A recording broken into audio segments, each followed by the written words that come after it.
Okay, the next talk will be complexity of deciding syntactic equivalence up to renaming for 10 rewriting system by Michael Christian Fink Amores. So, welcome. So, the whole premise and the whole presentation hinges basically on one big question.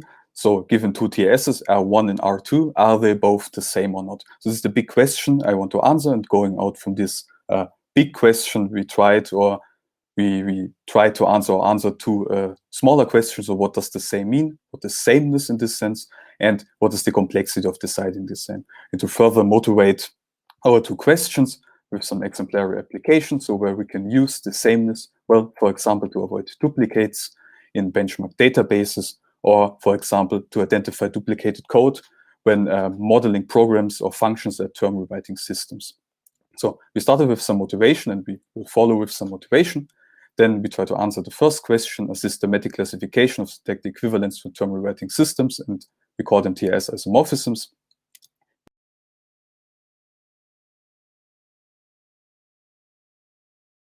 Of deciding the equivalences, we follow up with some notes on the proof structure and proof technique, and end with a quick conclusion. So I want to motivate what the term rewriting system isomorphism, TRS isomorphism, is. So just look at this as TRS here, just represented by its two rules. So first rule and second rule. And just for the notation, now C always here refers to some constant. X and Y are variables, and F and S obviously in this case are now functions. So I have this term rewriting system. Is this system the same as this system? Well, yes, it's the same, even including the order of rules. So this is the first rule, second rule, and the second rule.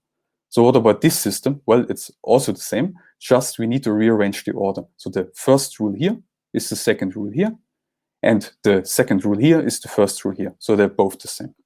So what about this system? Well, this system is the first interesting system. It's also the same. We just need to rename Z into Y in every rule. So we have Z here, Y, Y, Z, Z, Y, Y. So we see we can just take one renaming, so one global renaming, I rename the totals for every rule, take my system here and transform it into the system here. So what about this system? Well, this system now is also the same, but instead of having a global renaming, a rename that is the same in every rule, we need two different renamings. So for the first rule here, we need to rename X into Y. Here, Y, Y, X, and X.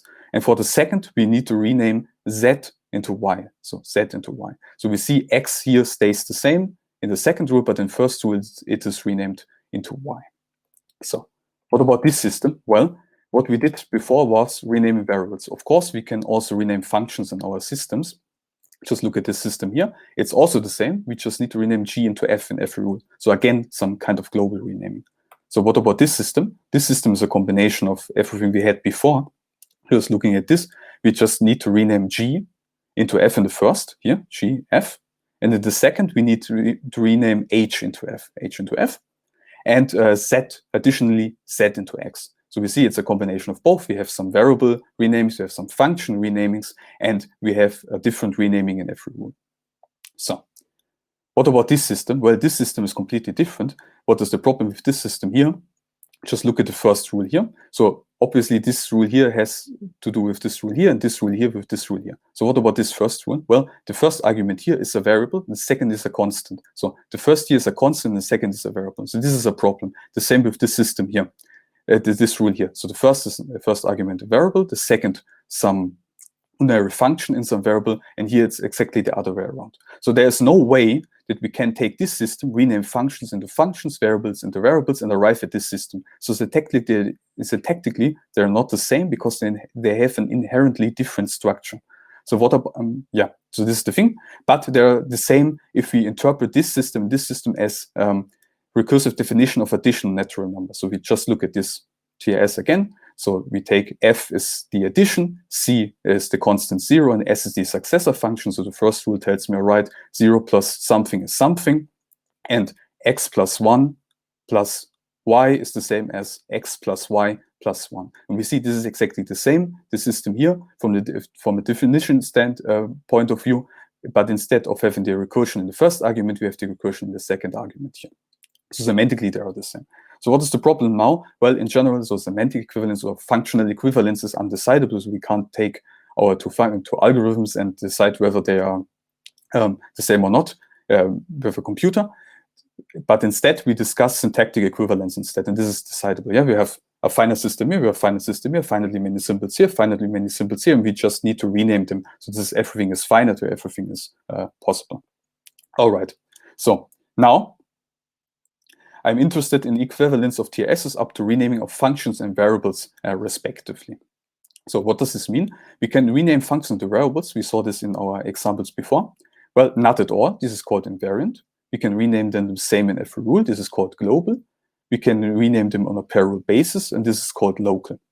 And if I talk here about V, then I mean variables. And if I talk about F, I mean functions. So if I say a renaming is F global, then I mean my functions are renamed globally the same in every rule. You saw this in the, I think, fourth example.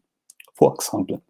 All right. So now we can combine them, and we have in total 3 to the power of 2 minus 1, 8 interesting combinations or types of equivalences. We call them TS isomorphisms. So Y minus 1, well, we have one combination is V invariant and F invariant. Well, this is not really interesting because, well, we do nothing. So it's not, so it's not really interesting. All right. And now we call two term rewriting systems, R1 and R2 isomorphic if and only if we can find a renaming from one system to another system. And in other words, the two TSs are the same up to renaming of functions and variables respectively. Yeah. And what type of isomorphism? Well, it depends on what kind of renaming we have. So quick overview, we have 8 isomorphisms in total. And to address those acronyms, well, E stands for equivalence, G for global, L for local, F for function, and V for variable. The only interesting thing here is FSE. This is F standard because we have F global and V local. This is exactly how we would look at functions and functions definitions and program, because a function name is something global, something that has to be the same in the whole program, and variables are just local placeholders. So we see already we have 2 different colors, and we can classify them based on locality and globality of the renamings. So our red TRS isomorphisms are called local TRS isomorphisms because they have no global component, Our blue are called global TRS isomorphisms because they have at least one global component. All right, so this is our TS isomorphisms. And now to the results. What did we do? Well, we saw, or we proved that locality and globality is directly reflected in computation complexity. 2 results. The first result is that local TS isomorphisms can be decided in polynomial time, and the algorithm depends on number and upper bound on length of the roots. My global TS isomorphisms, so isomorphisms with at least one global renaming, are polynomially equivalent to determining isomorphisms between undirected graphs. This means that this whole thing is GE complete. So to summarize this in one sentence, I start in P, and if I have one global non-invariant renaming of at least one simple set, then this immediately results in GE completeness of the corresponding decision problem. Yeah, so this is the same up to some polynomial factor as deciding isomorphisms between undirected graphs. All right. And just to recap or recall what I mean with GE completeness, well, first start with graph isomorphism. Graph isomorphism, well, 2 graphs are isomorphic. So basically, if they are the same up to renaming of their vertices, yeah, and with a bit more mathematical definition, well, I have 2 label-directed graphs here and here, and I say they are strongly isomorphic or just isomorphic if they exist a bijection, and this bijection is called the graph isomorphism, and this is a function from the first vertex set and the second vertex set, and this function has to be adjacency preserving and label preserving. So this is a graph isomorphism. And now, going out from the graph isomorphism, I can look at the graph isomorphism problem and GE completeness. So what is the graph isomorphism problem? This is the following problem given 2 finite, unlabeled, undirected graphs, G1 and G2. The question is, are G1 and G2 isomorphic? And the thing is why I put this in parentheses here, unlabeled and undirected, because it doesn't actually matter if it's unlabeled or undirected, because the problems are basically all the same. They're all equivalent to each other polynomially. Yes, and a decision problem now, which is polynomially equivalent to GE, is called GE complete. This is exactly GE completeness. So it's similar to NP completeness, but instead of having 3-SAT or SAT or backpack or something or a subgraph, I have actually graph isomorphism. So this is also a thing to keep in mind. This is graph isomorphism and not subgraph isomorphism. So now why is this interesting? Why do we work with GE completeness? Well, what do we know about GE?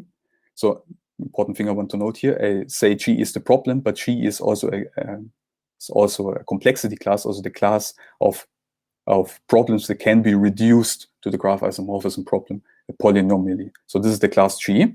And now, well, G lies between P and NP. But it's neither known to be in P nor in NP hard. So I don't know whether these two inclusions are actually strict or not. This is unknown. So this is the thing where we work with G completeness and not with NP or P or whatsoever, and why it's interesting to actually look at this class here.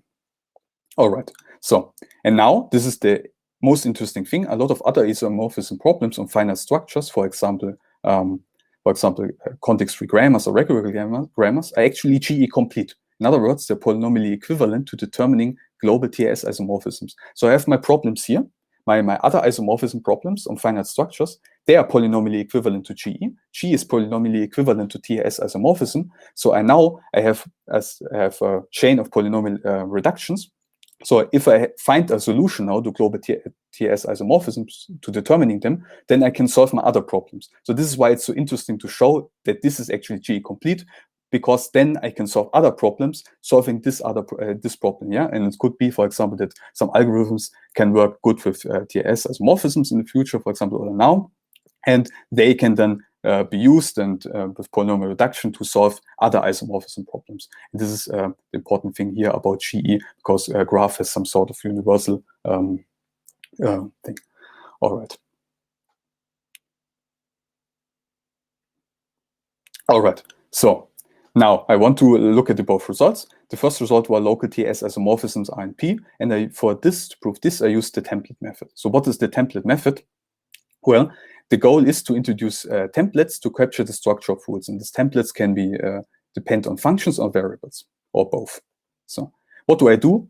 Well, I replace, depending on the type of isomorphism, functions or variables or both with canonical symbols by addressing the frequency of appearance in arity.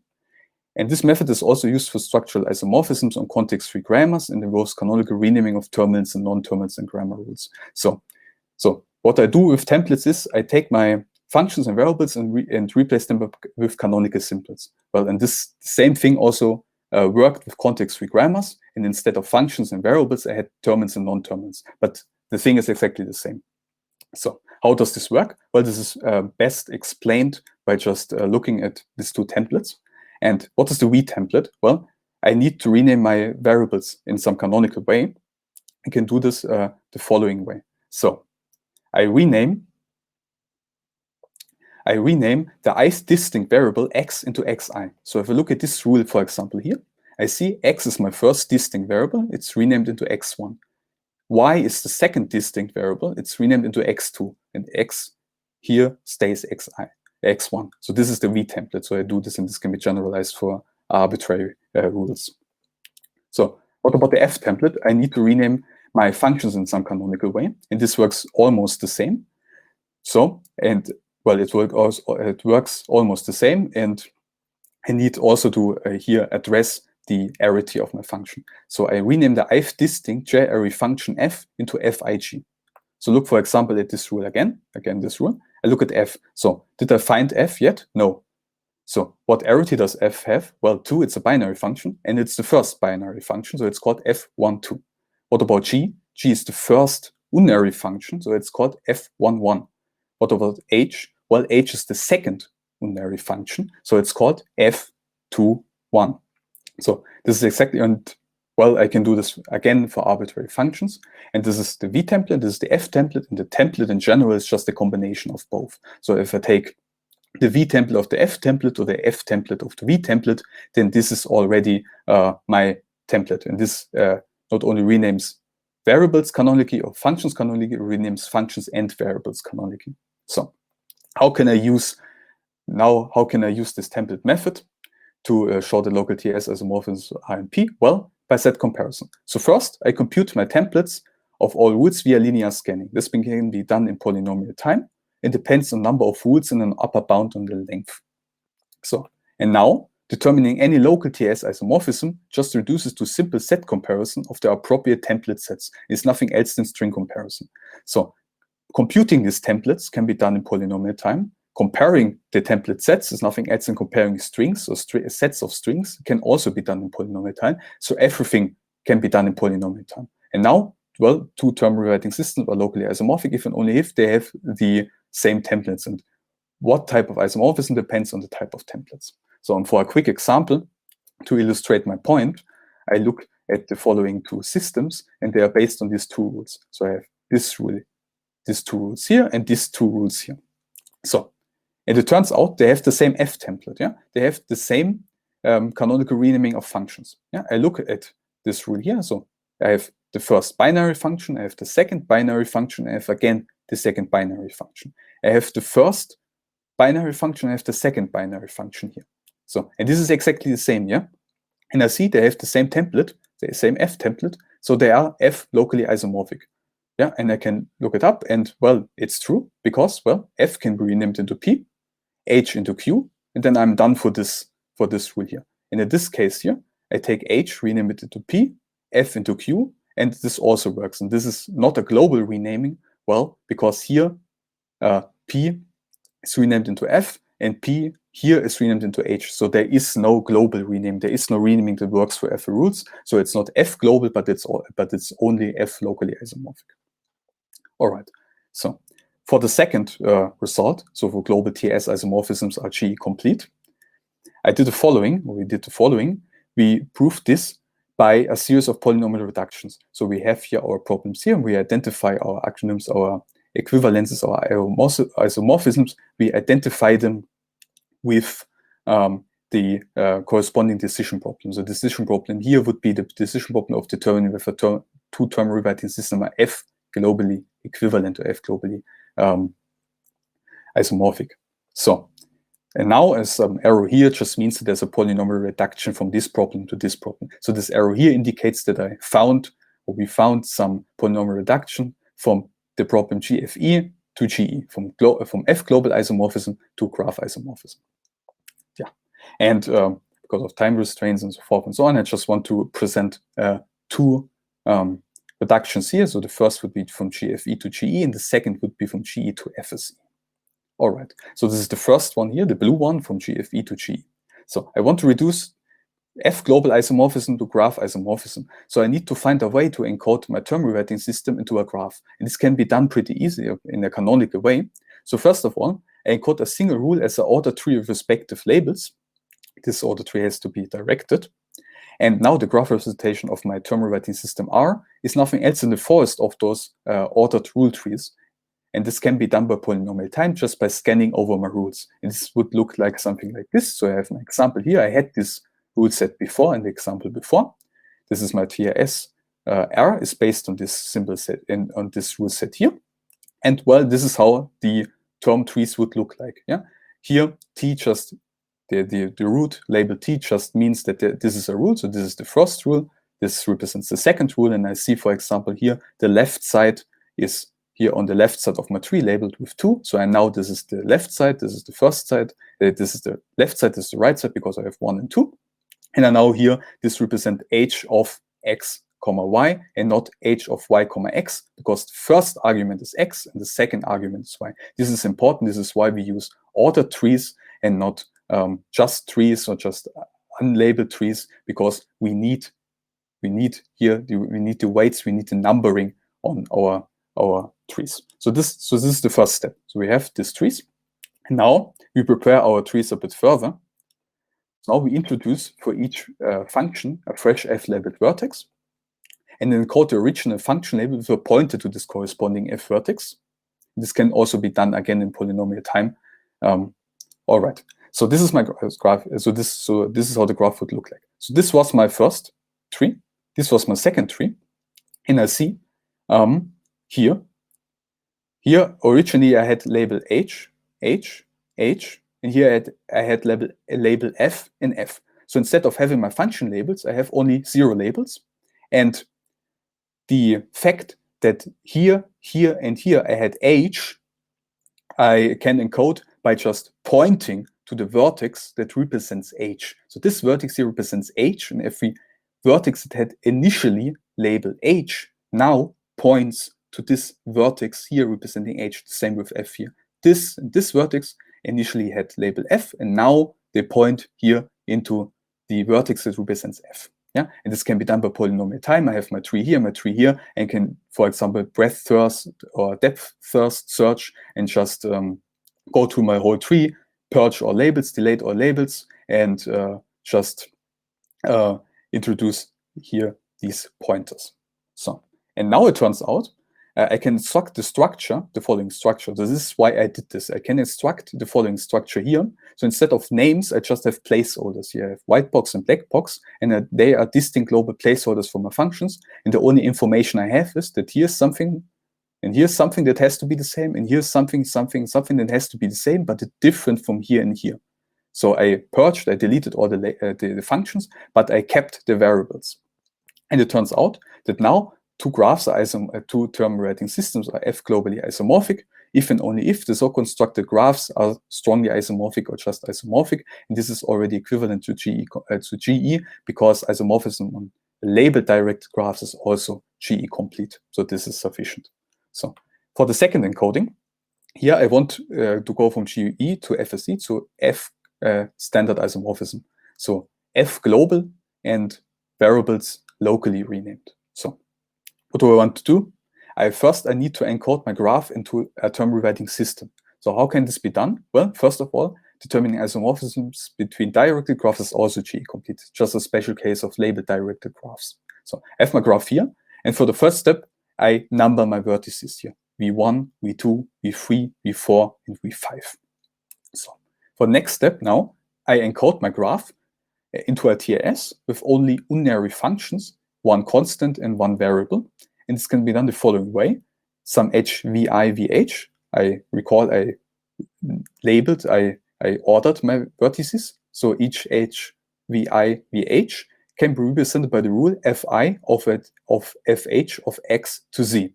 So this is how it would look like for this graph here. So I have this h from v1 to v2. This is represented by this rule here, f1 of f2 of x to z. And for example, this rule here, f5 of f2 of x to z represents the edge of f5 of v5 to v2. Yeah, so this is how it works out. And it turns out, well, two graphs, to directed graphs are isomorphic or strongly isomorphic if and only if the so-constructed term rewriting systems are F standard isomorphic. And in fact, they are also F globally isomorphic because I have only one variable, and without loss of generalization, I can assume that the variable is always the same. And well, the constant can also be chosen to be always the same because, well, it's just one constant. This constant has to be on the right side. So just by transformation, by the fact of isomorphism, it has to be always the same constant. So this is for the second encoding. All right. So to conclude and to talk a bit about future work, what did we do? Well, we introduced 8 notions of syntactic equivalence up to renaming of symbols for term rewriting system. This answered our first question. So we had this big question. When are two TRSs the same? And this is what we did for answering the first question. The first smaller question was, what does the same mean? And we did this by introducing syntactic equivalence up to renaming of symbols for term rewriting systems and 8 notions. So then we categorized them into local and global TRS isomorphism. And this was important, especially for the complexity of my term rewriting system isomorphisms. So it turned out local TS isomorphisms are efficiently decidable by comparison of canonical template sets. Yeah, I just calculated my templates, compared the templates, and everything can be done in polynomial time. It's nothing else than just string manipulation. This is also with the runtime here, a polynomial runtime of the, so in my paper, I presented an algorithm to exactly solve this problem of local TS isomorphism, and the algorithm here was based on a string representation. I had my term rewriting system represented them as strings. Yeah, and well, it had some polynomial runtime, but this runtime can be greatly improved by choice of more appropriate data structures. We saw you can represent rules pretty canonically as some trees, so it's much easier, for example, to store my rules as trees, and then I can use my algorithms on trees, and this could be, for example, much easier and could have a better runtime. So this was for the first result, and the second result was that the G completeness of the global TS isomorphisms is a result of the canonical tree encodings and introduction of pointer vertices. I had my trees, I purged all function labels and replaced the property that some vertex has some certain function label by pointing to the vertex that represents this function. Yeah, so it's a sort of way I did anonymization of my functions. So yeah, and well, it could turn out that restrictions to special rule cases, for example, semi-fused systems or string rewriting system, might still be GE complete. In fact, isomorphism on string rewriting systems is GE complete. And well, it could turn out that they might still be GE complete, but could lead to more efficient computation. Yeah, if I have a certain type of term rewriting system, then it could turn out that the determining isomorphism could be a bit easier. All right, so thank you for listening, and any questions? Thank you very much, Michael. While other questions arrive, could you give some more details about this restriction to special rule cases? Excuse me? So could you give some more details about these future work restrictions to a special rule case? So, so I also already mentioned semi-fused systems. So I actually, in a more extended paper, I didn't publish yet, I actually showed that semi-fused systems are also GE complete. So if I recall my transformation here, so what I actually did, this is a semi-fused system here. This is a string rewriting system, so I can take them in string rewriting systems. And well, and then string rewriting systems can also be reduced to F global just by trivial inclusion, and it turns out this is also GE complete. So this is the thing. And so I mean, for the other future work, I have nothing concrete yet, but we already know that is, well, we can take our term rewriting systems, represent them as graphs. So it all depends on how can I manipulate these graphs or these trees. So I have some certain types of trees with, for example, fixed branching factor, for example, so only binary trees or something like this. Then it could turn out that it could be a bit easier just by the fact that there are algorithms that can solve graph isomorphism for this type of graphs more efficient than in the general case. So we know in the general case there are not really good algorithms or algorithms with a good runtime, but in special cases they are rather good. Not polynomial, but still a bit better than the general case. There is a question in the chat. I don't know if you can see it. Yes, genau, when V global is useful. So think about this actually. V global. Yeah, so yeah, this is actually a good question. So I actually, while writing this paper, I also thought about these examples, and I well, the main case I included them is just for symmetry. So it's, well, I have my F global, and then, well, V global is basically the same, so it's just swapped around. So I think about it. Well, could be, for example, okay, this is actually a good thing. Yeah. So maybe we can find something in the discussion room, a good example.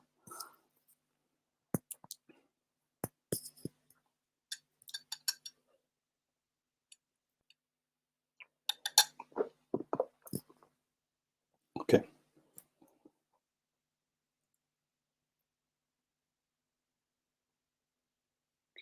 Any more questions?